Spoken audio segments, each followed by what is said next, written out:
आज आपके लिए एक सरप्राइज़ है।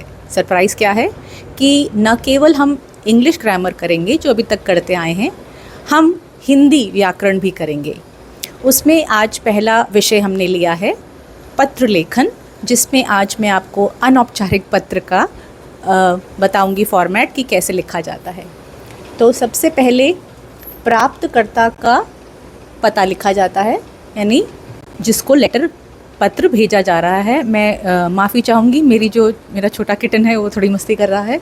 जैसे फॉर एग्ज़ाम्पल B5 जनकपुरी नई दिल्ली, उसके बाद आप डेट लिखेंगे, दिनांक कहते हैं जैसे।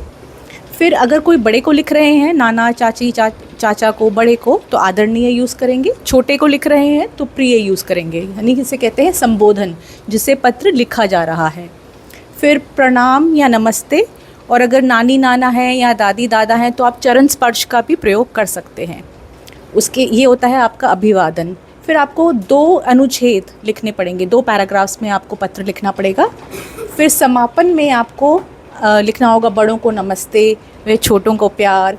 फिर अगर आपसे नेचुरली अब तुम्हारा अगर इनफॉर्मल है तो तुम्हारा, आपसे कोई छोटा है लेकिन आपसे कोई बड़ा है तो आप आपका लिखोगे। फिर क ख ग यानी आपका नाम आ जाएगा। एक बात मैं आपको बताना चाहूँगी, जब भी आप इनफॉर्मल लेटर लिखें, मतलब अनौपचारिक पत्र लिखें हिंदी में, तो हमेशा हमें याद है हमारी जो कक्षा अध्यापिका थी वो हिंदी की थी और वो सिखाती थी कि जब भी पत्र लिखो शुरुआत ये करो तो अच्छा इम्प्रेशन पड़ता है कि आशा है आप कुशल मंगल होंगे, मैं भी यहाँ ठीक हूँ, मैं यह पत्र आपको इस कारण लिख रहा हूँ, या आपका पत्र मिला, पढ़कर बहुत खुशी हुई कि मीता का विवाह तय हो गया है, अब हम जल्दी मिलेंगे। इसके नेक्स्ट पार्ट में मैं आपको कुछ पत्र लिखना सिखाऊंगी ताकि आपको ये और क्लियर हो जाए कि इसको कैसे लिखना है।